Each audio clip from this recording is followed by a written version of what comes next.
Look, man, I don't know what's going to happen in 2023, but here's what I can tell you and assure you on. It's looking like things are going to be crazy.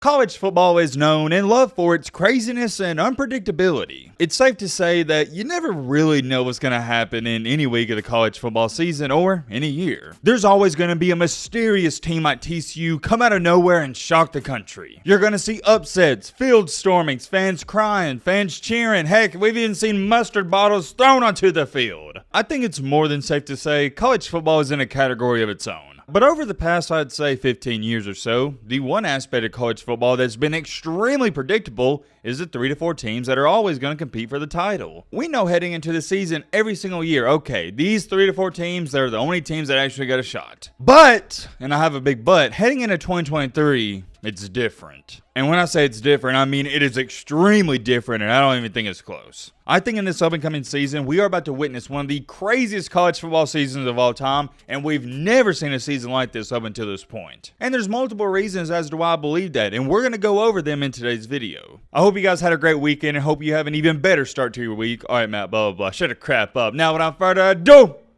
let's get into it. First things first, before we even get into this video, a little quick throwback for you guys. Am I the only one who remembers these Fruit Loop cereal straws back in the day? Man, oh man, I can't believe those got canceled. That just brings back so many memories. I could eat a whole bag of those things. Man, I'm getting sad now. I'm thinking of the good old days back when Ned's Declassified was on TV. Zoe 101, Drake and Josh. What's some other shows? Big Time Rush. Oh yeah, y'all remember Zeke and Luther? What was it? Wizards of Waverly Place? Man, we were in the good old days and didn't even know it. Just thinking about those days makes me sad. I don't even watch TV anymore. There's nothing worth watching, and anyways, that's besides the point. Let's lock in. Let's get down to football. But let me know in the comment section some stuff that reminds me of your childhood and whatnot. I just randomly thought about those Fruit Loop straws this morning. All right, Matt, shut the crap up. Quit talking about that. Let's lock in. Let's get down to business. Who is the top dog in college football right now? I would like to assume that at least 90% of us can agree on this. It's Georgia. I don't understand how you can say they're not the top dog. Well, to go on top of that, who's two of the other, I'd say that most people would also agree on this, top 5 teams? Alabama and Ohio State. Well, here's where things get tricky, because I can't remember the last time Georgia, Ohio State, and Alabama both didn't even have a quarterback heading into the season. And when I say they don't have a quarterback, yes, they got quarterbacks on the roster, and they got good ones competing for the job, but my point is their returning starter is not coming back. So right there alone, you got 3 of the top 5 teams don't even have a quarterback. That's one thing that I think a lot of people are overlooking. It is extremely rare for 3 of your top 5 preseason teams, which they will be top 5 teams, to not even have a starting quarterback returning. That's going to be something to keep your eyes on, but the reason Ohio State, Alabama, and Georgia will be in the top 5 is because based off of talent alone, they are top 5 teams. It doesn't matter who's playing quarterback. But let's just get straight into this, and I've been thinking about this for weeks. Like I was saying in the intro, the past 15 years, there has been some odd seasons here and there, rare exceptions. But for the most part, the past 15 years, you got 3 to 4 teams we point to in the preseason and go, okay, those teams, they can win a championship. That's it. You don't ever get past 5 to 6 teams. Well, this year, let's just say it's extremely different. I think in 2023, there's not 1. There's not 2, there's not 3, there's not 4, there's not 5, there's not 6, there's not just 7, not 8, not 9, not even 10, but there's 11 teams that can potentially win a championship. Hey, whoa, before some of y'all run to the comment section, please just hear me out. Most y'all know how I feel about parity in college football. I said it 2 years ago, I said it last year, I'm going to say it again. There's not parity. The past couple of years, all I've heard from college football fans is, oh, this sport's gonna die off. We need parity. Listen here, you chump. Number 1, the sport will never die off. If anything, it's only gotten bigger and better. And number 2, no, you don't need parity. You know why? Because no sport has parity. Look at college basketball. Who always wins the college basketball tournaments? Kansas, North Carolina, UConn. I mean, look at UConn. The past 15 years, they got what, 4 or 5 national titles? Your blue bloods in college basketball always compete for the championship. It's no different teams. Or it's not any different teams. That's a better way to say it. Look at the NFL. Outside of a couple teams here and there, who wins and competes for championships? Patrick Mahomes' team and Tom Brady's team. And by the way, I'm going off of the past 15, 20 years. Your great teams are always going to be great, and your sucky teams are always going to suck. Look at the Lions, look at the Jets. Take a look at the NBA the past 15, 20 years. Who's always competing for a championship? Whatever team LeBron James is on and Steph Curry. And I understand the Denver Nuggets won the title this year, and that's an exception, similar to TCU. But look at the Miami Heat. Heck, the Miami Heat's been in playoff, like not just playoff contention, but they've been in contention for the NBA Finals for the past 15, 20 years. I think you get my point. There's not parity in any sport, so I don't know why college football fans want there to be parity. It's just not going to happen. But, and I have another big but, you will get some parity every now and then. You will have 1 year out of every 10 years where just all craziness breaks loose. And I think in 2023, there will be not just some parity, but a lot. I currently believe there's 11 teams that could win a championship, and I wouldn't be shocked by it. And when I say they can potentially win a championship, let me explain that and break it down. It's rather short and simple. I just think they have the talent, they have the guys, and they have the coaching staff to win it all. I'm not going to start at 11 and work my way to 1. I'm just going to show you them all right here. I'll talk about each team after I show you them. Here's my 11 teams. Tennessee, Texas, Clemson, Penn State, LSU, Alabama, Ohio State, USC.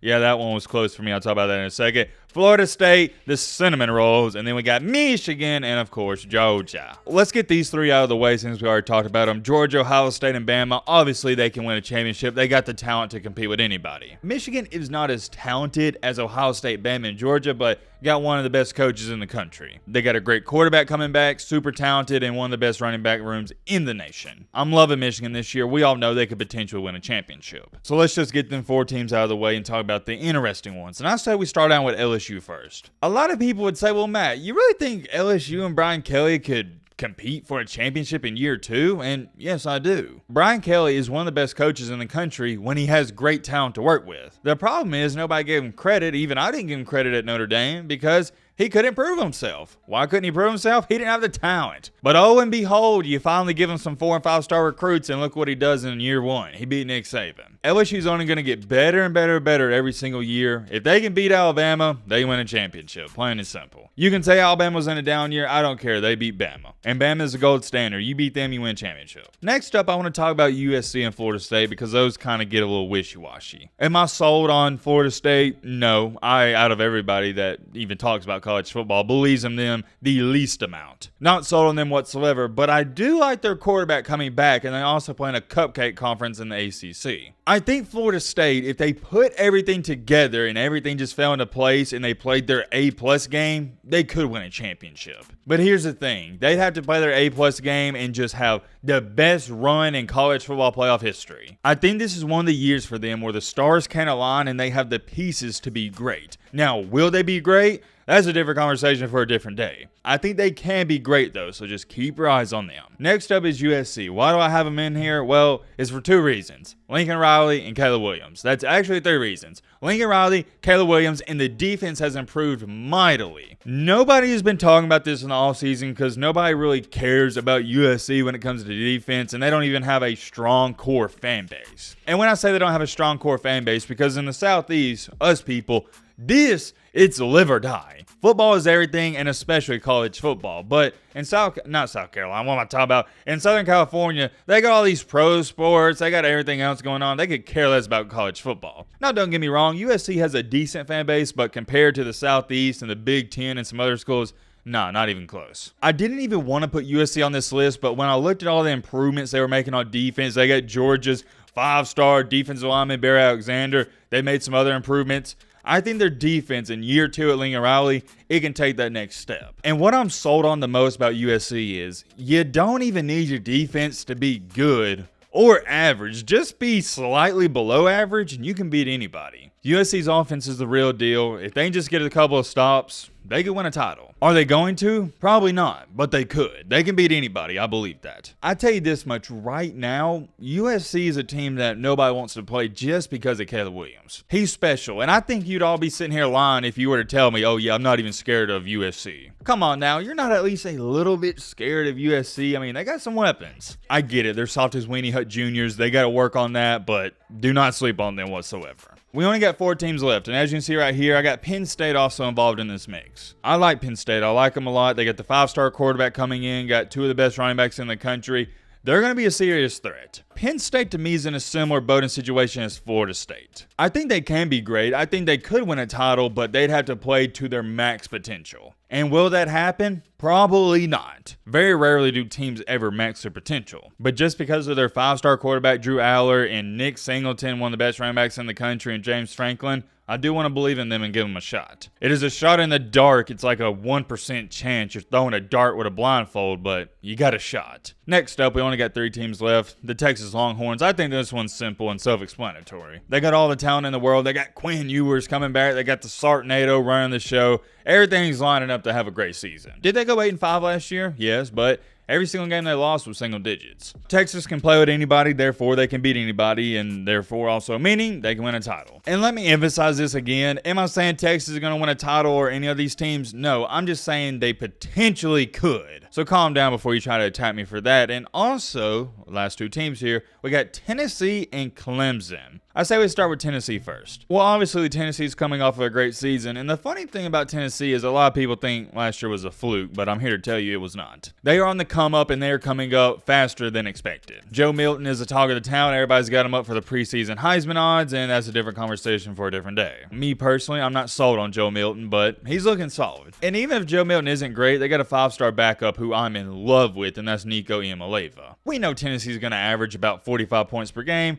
Only question is, can their defense stop people? I don't know. Their passing defense was one of the worst in the country, and I don't see it improving too much heading into next year. But it's a similar situation to USC. Just get a couple of stops, and we're going to have a shot to win any game. They hit some bumps in the road last year, but they still got a lot of momentum heading into 2023. I like this team. And last but not least, I also struggle to throw them on the list, but just due to the respect I have for Dabo Swinney, I threw him on here. I got Clemson. If Clemson was in the SEC, probably wouldn't be having this conversation, but they're in the ACC, so we are. The thing with Clemson is they have a lot of things that are in their favor. 5-star quarterback coming back, Cade Klubnik. You got one of the best coaches in the country, and also you play in the worst conference in the country. Therefore, meaning you don't even got to be good during the regular season and even your conference championship, and you can make the playoff. And if you can make the playoff, I think Clemson and Dabo Swinney, just with that veteran experience, is good enough and smart enough to string along 2 straight wins in the playoff. The only reason I'm throwing Clemson on here is because Dabo Swinney has proven he can win when it matters the most. Not a fan of Clemson. I think Dabo Swinney is on the downward spiral, but due to recent success, I will throw him on here. Let's not forget that Dabo Swinney has won 2 national titles.